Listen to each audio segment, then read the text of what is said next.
So I did this on Sunday morning. I want to do it again at this service too, because conscious that for some, Wednesday night is the time you connect with us. Sometimes when people join our church, they're also joining as in other roles as members. In this case, we have two people who joined tonight who will be volunteer clergy with us. They've been ordained before. We're not able to pay them a salary, but in addition to their role as members, they'll be participating as minister leaders, as ordained people. So you'll see them from time to time, and because they're not on the list of the paid clergy inside, you may wonder, excuse me, who are these people? So, Sherry Hilliard, where are you? Is here with her partner, Marilyn. Sherry's a former or retired MCC minister and has pastored churches in Oklahoma and Texas, and though retired, we are putting her to work. So this is Sherry and her partner, Marilyn. And I know from my conversations with Marilyn that Sherry's the minister, but Marilyn's got great stories. So be sure to talk to Marilyn. And then Jeff and Emily are here. I don't really think of them as guests precisely, but Jeff Hood and Emily Hood. Emily's a professor, a graduate student at UNT in Denton. She's an artist. And Jeff is a Southern Baptist minister. I'm not saying nothing. He's a Southern Baptist minister. And I just want to say this. I don't want to put you on the spot, but we are grateful that you, as a family, and your children are part of our largely, but not solely, GLBT community. Your presence here means a great deal to us, and we just don't want to take it for granted, so I would rather say it.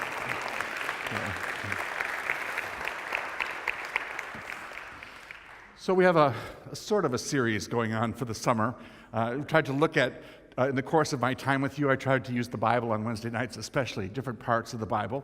And for the next period to the end of August, we'll be looking at books that are about the prophets.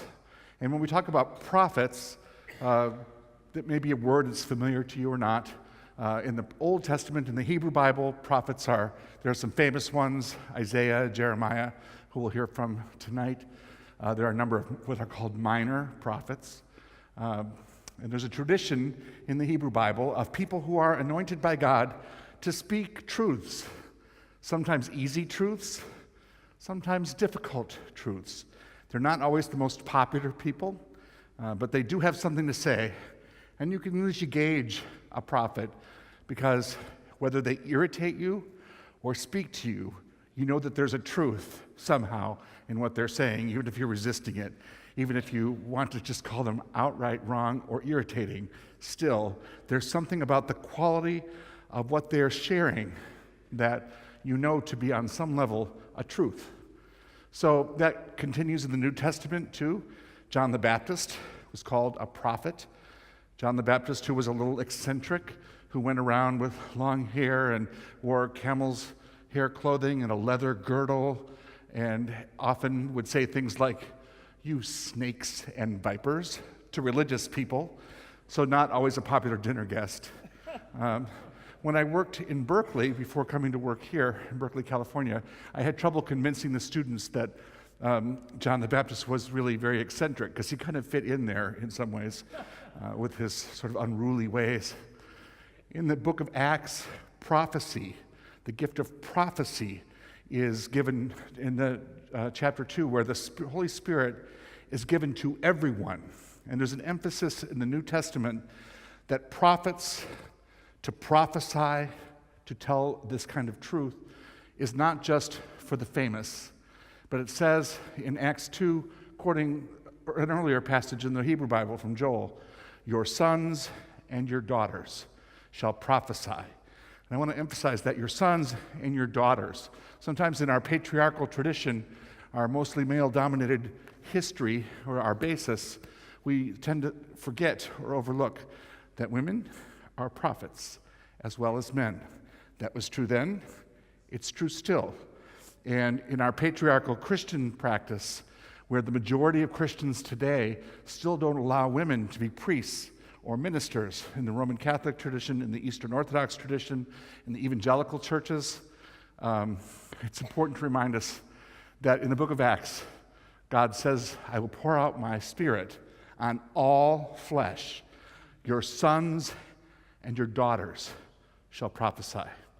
So this word has not gotten to the Vatican yet, but I'm sure it will eventually. Your sons and your daughters shall prophesy. In looking at prophets, I was reminded of one of my favorite scenes from Angels in America, which we've done a passage from last fall when Catherine did a debut as Harper and was the first person in many years to utter dirty words as part of the sermon. No, she was quoting from the play. They weren't really dirty. They were strong, but they weren't dirty. But it took us all by surprise when Catherine, of all people, used strong language. Prophets use strong language. They're not afraid to say hard things and to say them in a way that gets your attention. But one of my favorite scenes in Angels in America is in part 2, where Pryor, the young man with AIDS, who's called a prophet, and Hannah, the older Mormon woman, are talking.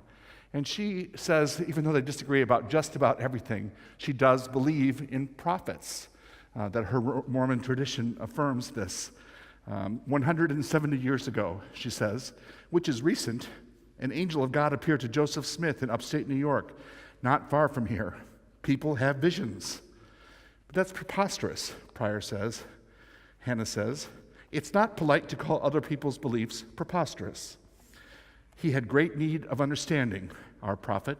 His desire made prayer. His prayer made an angel. The angel was real. I believe that. And so there are people who believe that prophets still exist. She goes on to say later on, when Pryor says to her, well, he says, you know the Bible, reasonably, says Hannah.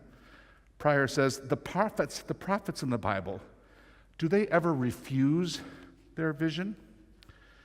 Hannah says, well, there's scriptural precedent, yes. Pryor, and what does God do to them when they do that?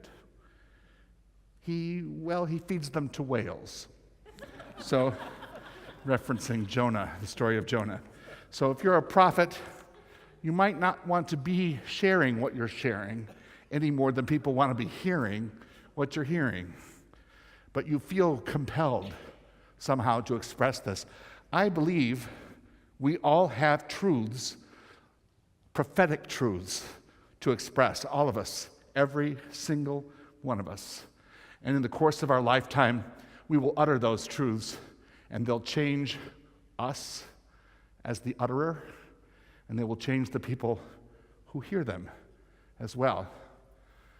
Jeremiah was one of these prophets. Here's how he described his calling to speak.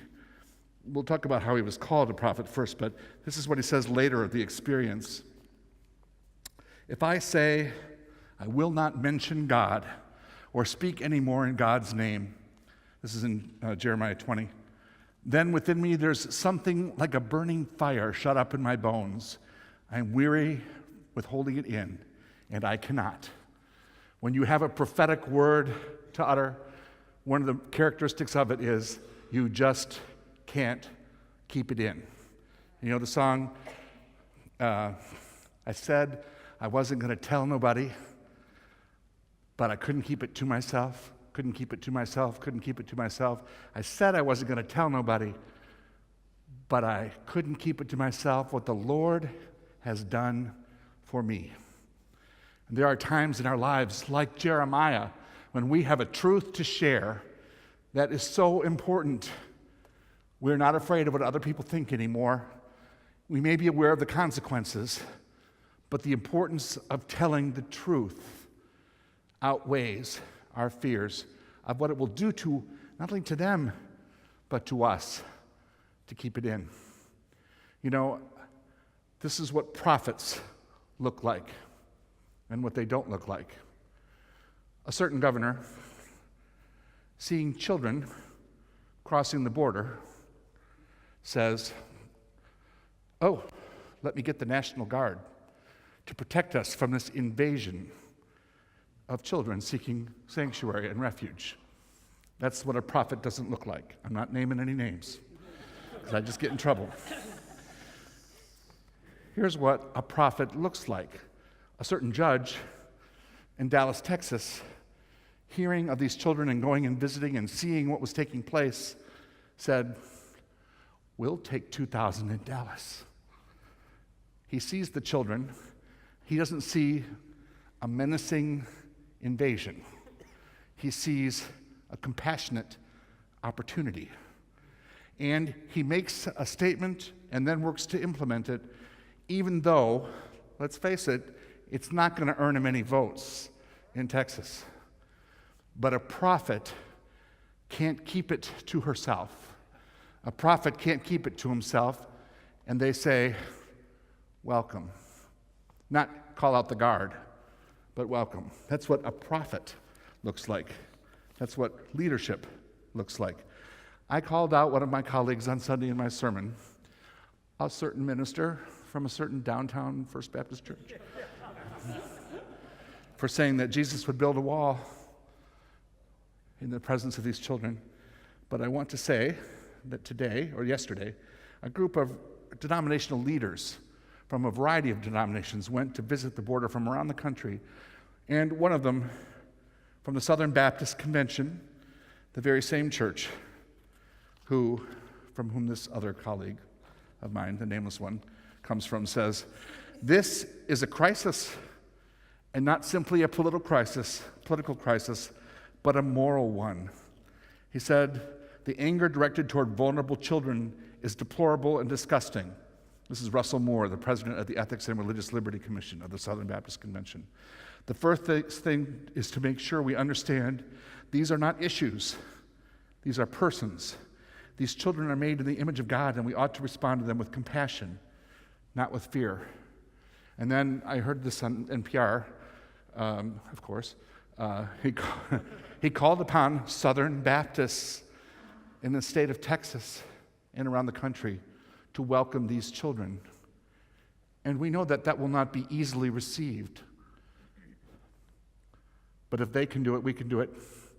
And I want to say this to us. This isn't prophecy. I believe this just comes to us directly from the Word of God. We must welcome these children. We have to find a way. How we approach solving the challenge begins not with how can we prevent them from being here, but rather we start with the affirmation that there's no us and they. We belong together. And children's safety is more important than politics or borders. So this is what I believe prophecy looks like when people like Judge Jenkins in Dallas or Russell Moore for the Southern Baptist Convention make these statements. It's not about being popular. It is about speaking a truth that needs to be said to motivate us, to evoke from us our best selves. So Jeremiah has this experience early on, described in the first chapter of the book of Jeremiah. He has a 40-year career or so, which is a very long run for a prophet. But it starts, "Now the word of God came to me, saying, before I formed you in the womb, I knew you. And before you were born, I consecrated you. I appointed you a prophet to the nations."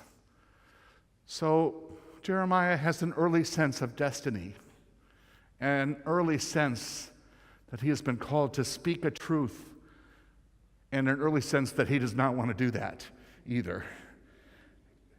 Still, he listens to that call, and he's comforted by the notion that not only has he been called to do it, God made him to do it in his mother's womb, which is a way of saying in Judaism, which does not believe in life before birth or life after death.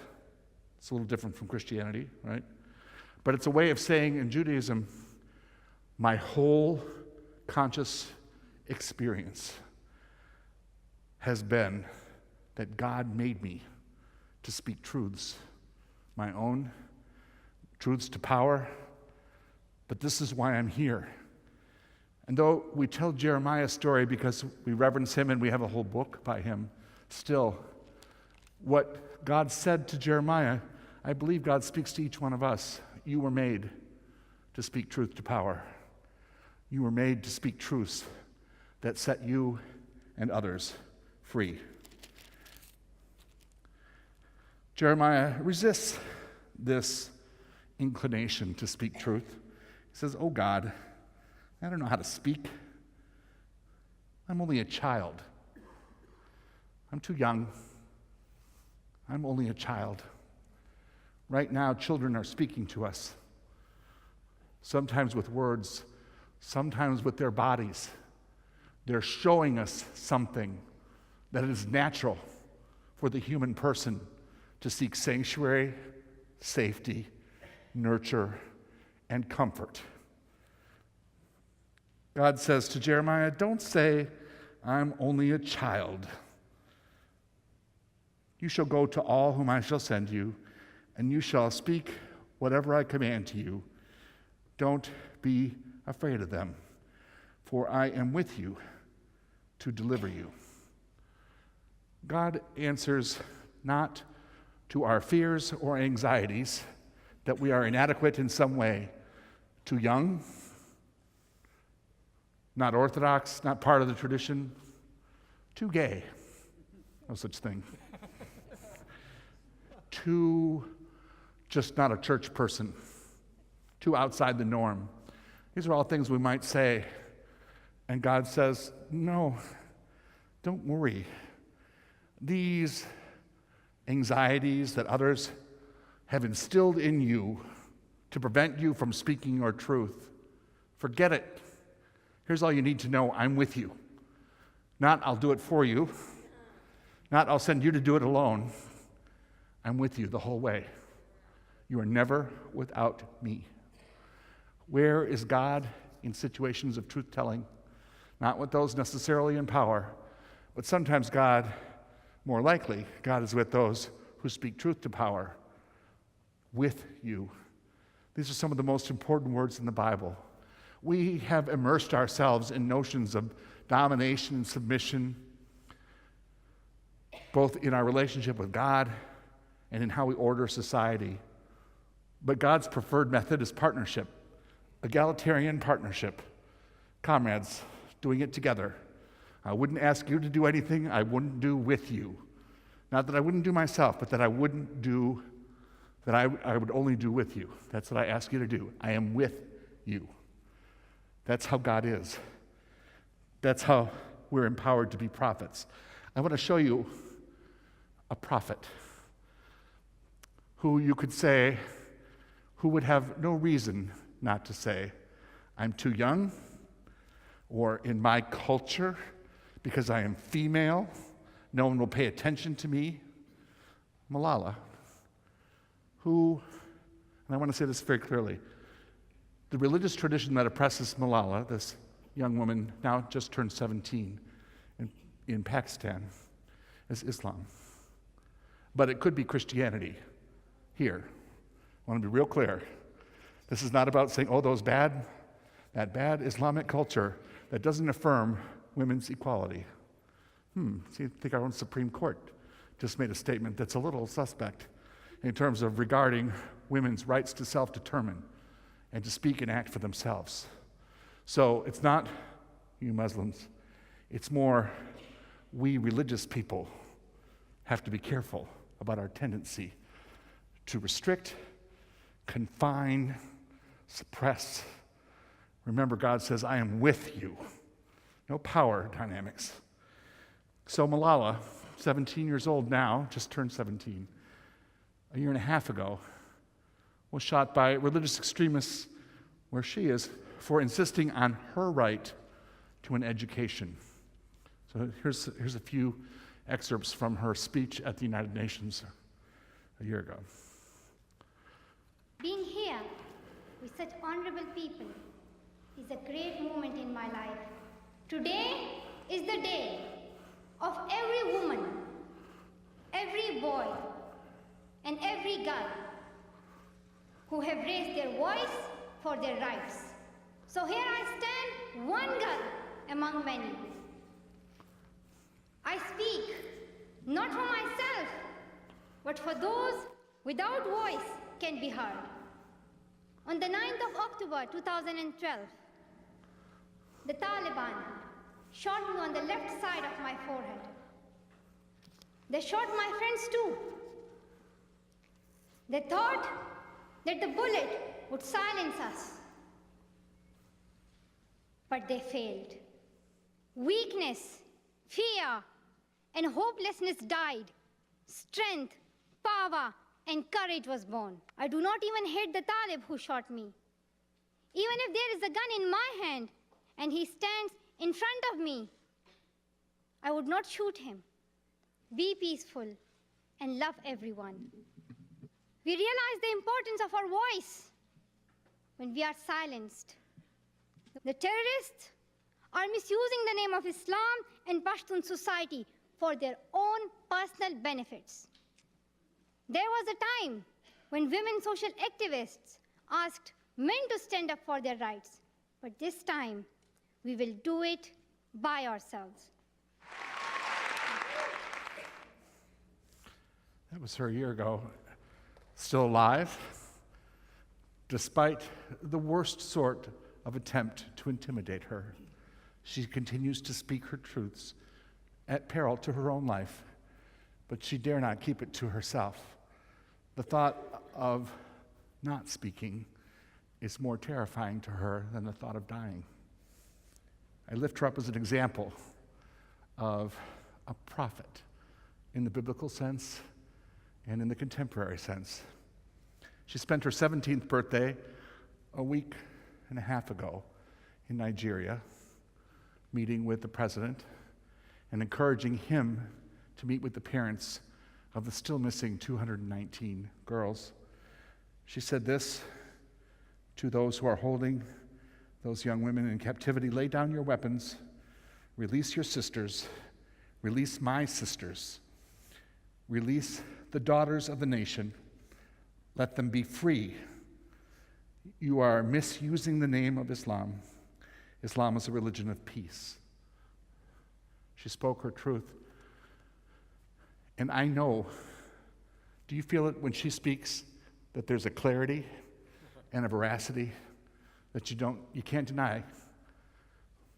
I want to tell you my experience of hearing a prophet last night here in Dallas in an unexpected place. See, that's the thing about prophets. They're not always found in pulpits. I say this as a preacher. Rarely maybe found in pulpits. Because there's something about wanting to please people that makes us afraid to speak the truth sometimes. And you lose your edge if all you care about is pleasing people, which is not licensed to go around irritating people for no reason either. Last night, Jeff organized at Wilshire Baptist Church a panel on human trafficking in Dallas. Now, I'm learning this vocabulary because it's different from how we talked about these issues in California. And I'm not saying Texas is better or worse. I disagreed to some extent with how I was instructed the Texas way of talking about this is. But I learned, I listened. Because part of what we have to do in the presence of prophecy is listen. Not immediately discredit or race ahead or decide in advance. This person has nothing to say to me. Because when you start to think that, God is saying to you, listen. If you think that you've got nothing to hear, listen, listen, listen, listen. So, in the vocabulary that I learned last night, there were 4 women who had been in prostitution here in Dallas. So the word we used in California was sex workers, but this is not the word to use here. And this is what the women told me. So that's another piece of learning from a prophet. I had all my theories, all my reasons. I'm a radical feminist from California. No, they said, we are women who have been in the industry, and we have a story to tell about what it means to want to be out of it and how hard it is to be out of it. And I thought, I didn't want to think that this was happening here where I live. But all four of these women described having experienced as children sexual abuse,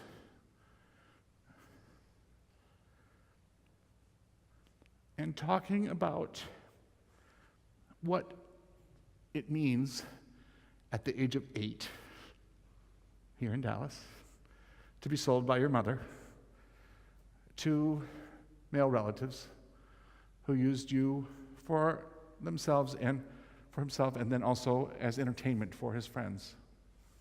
This is one woman in particular, Gwen. And she said, I prayed at the age of 8 for God to rescue me. And I prayed that other people would notice what was happening. But nobody came to rescue me. Not God, not people. And I decided I had no value.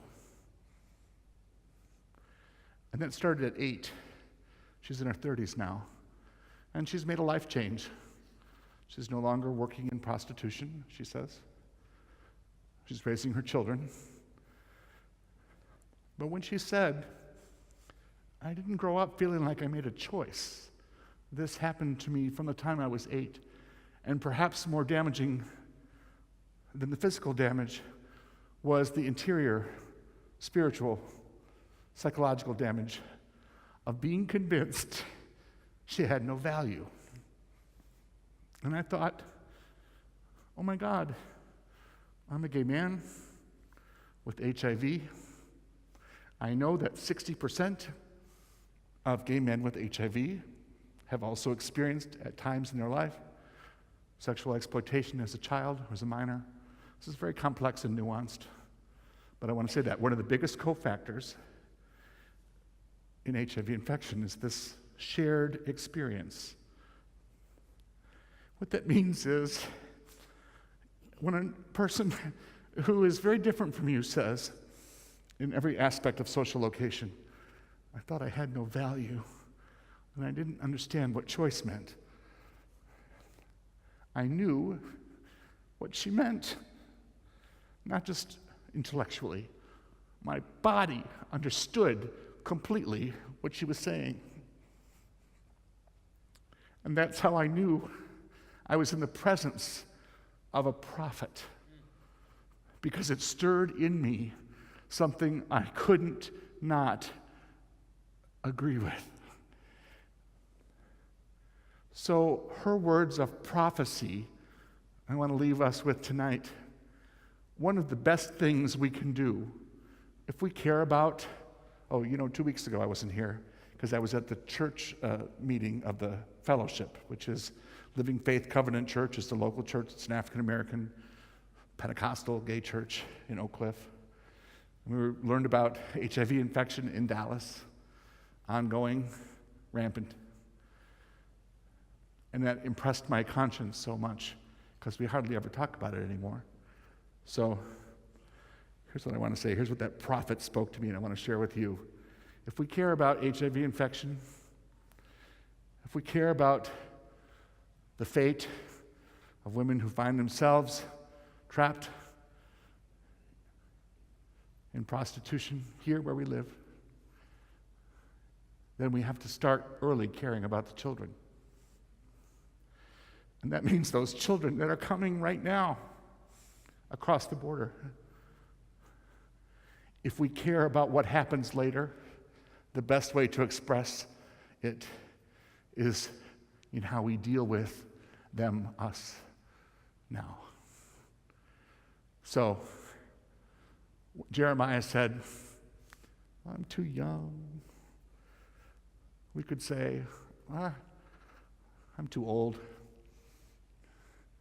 We could say, I don't have the education or the resources.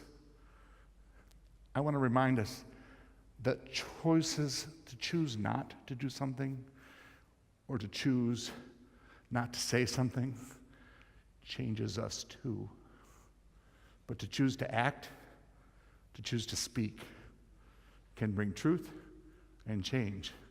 And when we do, like Jeremiah, we never regret it. Amen.